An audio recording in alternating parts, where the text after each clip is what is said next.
Hello, my name's Scott Manley Hadley. This is Triumph of the Now TV, TOTN TV. This episode is an interview with the writer, editor and creative writing tutor, Lily Dunn. She's currently involved in editing a project, an anthology project, using works created by addicts and recovering addicts about addiction and about recovery. Thanks to Burley Fisher Books for letting us film in their basement. Yeah, enjoy. Just first off, can you tell me a bit about the anthology? Well, last year, last summer, I think it was, I phoned up St Mungo's and maybe it was through the Hackney Recovery Service and just asked if they had any opportunities for volunteers to go in and teach creative writing. And I kind of think back to that and I think, well, where did that come from? Why was I motivated to do that? And I think it was just simply that, I mean, my father had died. He died actually about 9 years ago from pretty much drank himself to death. Really tragic. Lost everything. And I had my first child at about the same time, and I had a real sense of not really being able to save him, and just those feelings of guilt. Maybe I was still carrying that and still mourning that in some way. So I think I was motivated to try and do something good and feel that I could make a difference to other people. So, and then luckily they did. They had this opportunity to go in and teach creative writing, which on a volunteer basis. So I went and did that and set it up every Wednesday. And we had this very strong group who responded very quickly. So this was the Hackney Recovery Service. It was drugs and alcohol recovery. And I was quite nervous about it, but actually the group was fantastic, and they were all writers. They were all writers in their own personal way, so much more about diary and recording experience, you know, just sort of cathartic. It had become part of their lives and something that was very important to them. So I sympathised with that because I've always used writing in that way as well. So I guess, yeah, I just had the right sort of tone for them, which was that we can do no wrong, we can not write badly, you know, we must just be very free with what we do. And it became a very close, tight-knit group, and I started to really see the benefits of this group, community-wise, as well as, you know, the writing that they were producing and the progress. So, and they didn't want me to finish, so I carried on. I did that for about 4 months, maybe. And then I realised I couldn't carry on doing it for free, so I applied to the Arts Council for funding to carry on doing it, and was successful. But one of the outcomes of that was that I would do a national call-out and then put together an anthology with the money. So I set up I started teaching again in January, and I got more people involved. So I got my writing partner Zoe Gilbert involved to teach, and another guy called Tom Malander who does a lot of recovery work, but through poetry. And so we're sort of, you know, we're in the midst of it now. Between us we teach the group, and then we did this national call out to get more work coming in, and yeah, it's been great because the quality of work is brilliant, and there's a real variety. We've got sort of short pieces of prose, we've got poetry, we've got longer stories, we've got some memoir. We've got quite a lot coming out of our group, so we're giving them priority. And we are going to approach, we haven't got a publisher yet, but I'm confident that we will get one. And if we don't, then we'll do something through Unbound or do a sort of crowdfunding thing. And it's started to just feel like a really important project, because I think so many of us are touched by addiction, and I think it comes in so many different forms, and I wanted the anthology to range from, you know, your guy who's suffered from psychosis and become a heroin addict in order to stop the voices, to your average middle-class housewife who, you know, got into the habit of having a glass of wine at the end of each day, you know, as her moment of being on her own, you know, away from the kids. And we've got a few published writers who are submitting work as well. So I think it's going to be really great, actually. And I think by sort of having a range of having the published writers and the new writers and those who have come through recovery, I think it actually can contribute to their whole experience of recovery, because it helps them think of themselves as, you know, writers, to be taken seriously, and then they also get to see their writing in print, which I think is hugely empowering. So yeah, I've got you know, feeling good about it. Yeah. Do you believe that writing as therapy is productive? It works? I think it can, yeah. But one thing I'm quite interested in is actually the process of, because I think it's very different. A piece of self-expression on the page, I think, is very different from a honed piece of work. And a lot of people who are in the habit of writing for their own personal need don't get beyond that cathartic sort of just getting it out. And that can have some real strength in it. But actually I think the honing and the revising gives the writer more of a sense of achievement, or a sense of sort of separating themselves from the work, which I think actually can be very beneficial. Yeah. So yeah, I do think there's a lot of benefit in therapeutic writing, but I think that there's more benefit in taking yourself seriously as a writer and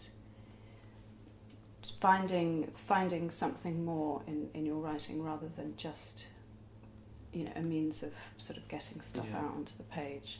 Is there a significant difference between the way you run your classes with recovering addicts and you would classes in a different setting? It's a good question, that. I mean, obviously you know, you're very much dictated by the chemistry in any group, and you may take a lesson plan that you've done elsewhere, but it will morph and change according to the group that you're with. I tend to treat them very much like I would treat any other group, you know, any other aspiring writers, or I mean, for instance, the Google lot, who, I mean, a lot of them are not writers, but they're interested in writing and they want to develop that and they want to do something creative. The response, if I take a similar lesson to the Googles, because I often do them parallel, sort of 1 week off. If I take a similar lesson, the response I get is hugely different generally. Although, I mean, that can differ. But the thing I've been quite struck by with my recovery group is that because they have been through a process of therapy, and a lot of them are kind of coming out of addiction. You know, they've been committed to the recovery service maybe for 6 months, and having, you know, they've got key workers. They've been doing a lot of reflective work. They're actually much more able to get to the heart of the matter. So, you know, you're not sort of having to get through layers of self-consciousness or guardedness, which I think is hugely beneficial to any writing class, because then you get some real gems coming out in the exercises. So that's been really rewarding, actually. And so yeah, I mean, in a way, you know, what from my experience of what's come out of that group has been some really, really beautiful, poignant writing, which I think is hard to find. You know, it's not something that comes to most people. A lot of people just aren't in that sort of psychological space to really get into that, you know, or it takes a while to get into it. So I think in a way, I mean, obviously, you know, they've had tricky lives and they've had lots of challenges, but the addition of therapy and talking therapy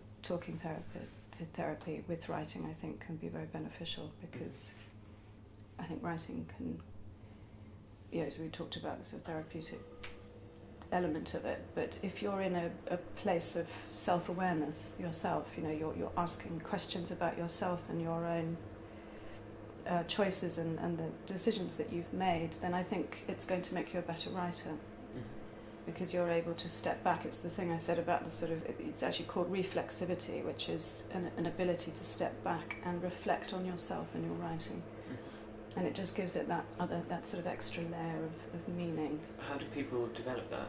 Well, I think you either have it or you don't. Some people will naturally have that ability, perhaps, to separate themselves and reflect and be quite philosophical and, you know, see the wider meaning of something rather than it just that. I mean, it's very hard. This is just an idea that I'm kind of playing with at the moment. Or it may be that is just in, you know, for people in that particular place at that time, if they have been used to reflecting, then that's going to show through their writing, perhaps. Or it could just be about talent. You know, it could be that some people just have that ability more than others. So, and it depends on what you're writing about as well. And, you know, you can, some things can be too close. Yeah. You know, you can be too much in the moment, and then when you write about it, it doesn't have enough distance. Whereas if you're writing about something that's happened sort of 2 years before, you might have a bit more, you've had more time to reflect on it. So, what sort of things do people write about in the group? Yeah. Very varied things. I mean, it depends again on the exercises that we do. I do a mix of technical, fundamental writing exercises. So, you know, we might go through character and place, setting, story structure, point of view, and then, you know, the exercises may be slightly less personal. But then I've also done a lot of memory work. So, you know, just conjuring up memories and responding to objects that mean something to you, and then, you know, people are tapping more into their sort of personal stories, which have been the more powerful ones, actually. Some of my members are exploring questions around their addiction and around their alcoholism. One member, who I think is a brilliant writer, has written a lot about her family and just sort of the tragedies of certain things that have happened. Beautiful, really poignant stuff, and we've got some of her pieces for the anthology. And then we've got others who are less personal, but you know, are producing some really kind of clever little pieces. What links the narratives of addicts? I don't know. I can't talk for addicts or recovering addicts, but I can talk about my own experience of having had a father who was an addictive personality. And I suppose what I saw in him was just an inability to really kind of embed himself in reality. So there was just a need to escape, and whether that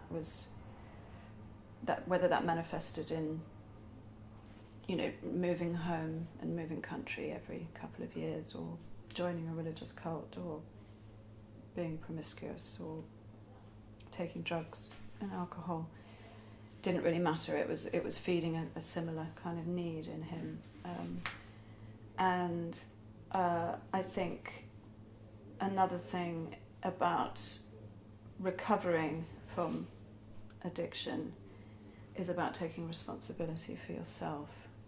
So I think there's also a kind of childlikeness within addiction that you know, you're not really, I mean, I suppose this is bound in with kind of facing reality, whatever reality is, but in terms of responsibility, people around you, people who care for you, your family, your friends, and paying your bills, doing a job, you know, all of those things take, you know, the sort of maturity that you may, certain personalities might be in avoidance of.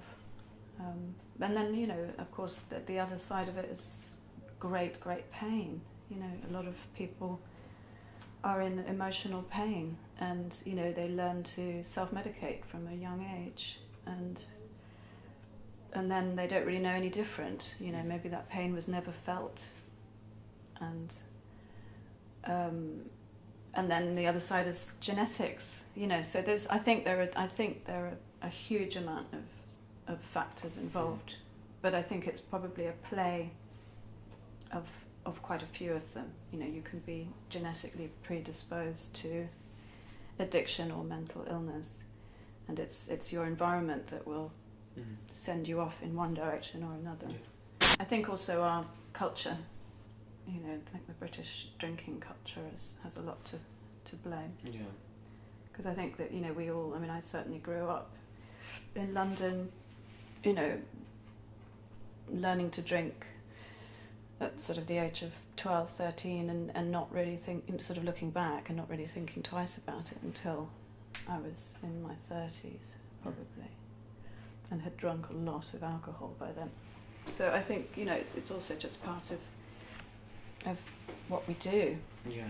But personally, I find it very difficult how ubiquitous alcohol is. Like at every event, there's alcohol, often free. I think it's very... I do feel culturally people are invited to sort of to indulge in this. Really, I think it is a specific problem in this sort of in this culture. It really. is, and it's almost like it's kind of replaced the cup of tea. You know? I mean, you know, the amount of times that when I had young kids, you know, you'd go around to another mother's house, and at 3 o'clock it's like, oh, you know, let's have a glass of wine. You know, it's sort of odd, because that feels like quite a new thing. I don't think that was necessarily what people did when in my mother's generation. But yeah, you're absolutely right. It's all part of this cafe culture as well, isn't it? It's just people sitting on the sidewalk and drinking a beer at 4 in the afternoon. But I mean, I think that the real difference between, I think it was Mediterranean, I suppose, is the right word, countries that have had that cafe culture for a long time, is that there's very little emphasis on intoxication. I remember I was in Italy with my partner's parents once, and there was a big local sporting event, and my partner's dad said to like the local team won, said to a sort of Italian family friend, I'm sure he'll be pretty drunk tonight, and he was genuinely really offended. Like, how dare you accuse me of that? No, I will not be intoxicated. Of course I'm not, I'm a grown man. Which was just sort of... Yeah, because actually the whole kind of bragging about drinking, I've often found that really tricky about our culture. And that starts in this, you know, that in university, you know, this whole kind of cheap booze and going to the bar and, you know, the drinking until you puke up. You know, it's just all, and then people kind of goading each other and, you know, how drunk he was and all of that. It's just horrible. But that's what we grow up in, you know, that's normalised. It's a norm, completely. I mean, just how busy all the pubs are every evening between sort of 5 and 7. All week. All week. You know, Sunday, Monday, Tuesday, Wednesday, Thursday, Friday. I mean, it's mad. There was actually one of our recovering addicts in my group was talking about sitting on a bus once and going past all these places where she'd had various experiences. They were all pubs, and, you know, she could kind of draw a map of her drinking experience in a particular area, because, you know, for years and years that had been her social life. And I could probably say the same. You know, you kind of identify with certain pubs around London where you've had various experiences, and it's a very it's a very different approach to alcohol, I think, in this country, and I think it's not helpful. Why are addiction and recovery narratives popular in literature? Why do people like to read them? Why do people like to read them? I thought you were going to ask me why people like to write them, and I was going to say that probably because a lot of writers are alcoholics. Why do people like to read them? Well, I guess it's just that classic kind of sort of hitting rock bottom and then coming out the other side, which works well with the sort of narrative arc that we find quite satisfying. I mean, I guess also people, I mean, I guess, you know, that's a wider question about misery memoirs as well. You know, why do people like to read those? Maybe it makes them feel better about their own lives, I don't know. And I think also maybe, you know, people do relate, and it resonates with people. Why do you think there is, I mean, as you just mentioned, that connection between writers and addiction? Well, again, it's a question that people are very interested in, and it's difficult to know whether it's to do with a predisposition, you know, that if you are predisposed to mental illness or addiction, you may be also more creative. I think there has been some evidence, you know, that's come out of that through looking at certain groups. people in creative professions are more predisposed to mental illness. Mental illness goes hand in hand with addiction. The other side would be environmental factors, I guess, that, you know, the solitary life of a writer, the fact that you are not necessarily boundaried. You know, you don't have to get up for a job. You could have a drink at 9 a.m. and no one would know. It may affect your writing. But, I mean, you know, people like F. Scott Fitzgerald and Raymond... what's his name? You know, Raymond Carver and Hemingway. They were raging alcoholics. They were so, you know, they were drinking a ton as young men and producing really good work. So, you know, there's also that question of, you know, can you write well when you're inebriated? And some people believe that you can. Some people think that, you know, drink and drugs can make you more creative. I would contest that. I think that's not true. I think that they probably were highly creative and highly talented, but I think it caught up with them in the end, and it did. Yeah, it did. Yeah. So, you know, I think that you know you might have a short-lived sort of productive period, which is a little bit like the sort of bipolar mentality, isn't it? It's this sort of manic, kind of producing a lot, but then crashing. Hemingway had... Was it Hemingway whose father... Yeah, his father also killed himself. And I think... And one of his sisters, I think his sister. Yes, I think it was just sort of rife in his family. But then also environmentally, you know, just in your lifestyle as a writer, I think it's very challenging. And also the ups and downs, rejection, poverty, going to parties when you have success. You know, it's a sort of it's a lifestyle that's not necessarily conducive to being very straight. Can we go back to talking about your father?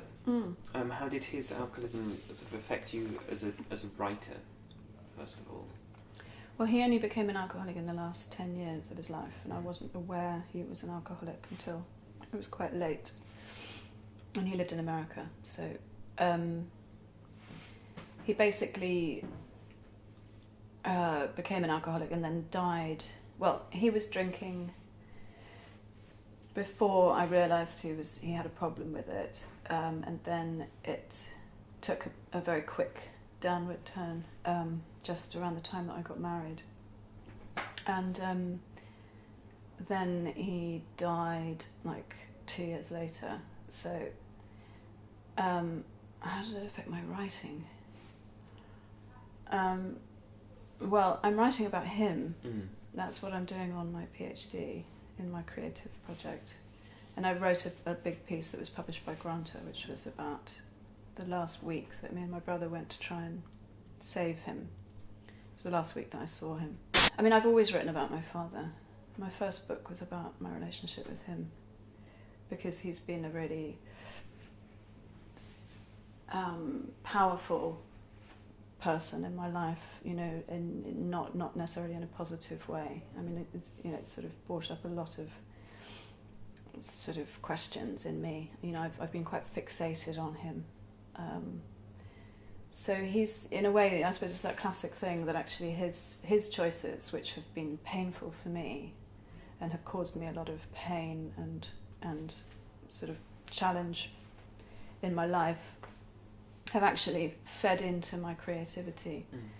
And probably for that reason is that I've had to deal with quite a lot of stuff as a result of what he has done. So it's kind of more the legacy of his choices have fed into my creativity. Has it affected how you sort of behave as a person and a parent as well? Yeah, definitely. I mean, yeah, absolutely. I mean, I think you can never get away from, you know, your parents, really. No, I mean, he's very much moulded who I am. And I suppose through maturity, I'd like to think now, I'm much more able to separate him from my actions. But I think for years I was quite sort of dictated by him without quite realising it. In his shadow, I suppose. But I think since he's died, I grieved him for a long time, and I think I didn't quite realise I was grieving him, and I think that affected me, and that was in combination with having children, so it was a tricky time for me anyway. But I think I've definitely learnt to know what those negative impacts can do, if I let them and recognise them, and see myself as separate, which I think is very important. And I think that's made my writing better, actually, because I haven't been so stuck in it. Yeah. Thank you very much to Lily Dunn and Birdie Fisher Books again for letting us film there. If you want more information about Lily Dunn's recovery project, the webpage is recoveryanthology.blogspot.co.uk. It will be on the screen now. I looked it up while I was editing. Hemingway's father, sister, brother and granddaughter also killed themselves. Well, anyway, that's it for today. Bye.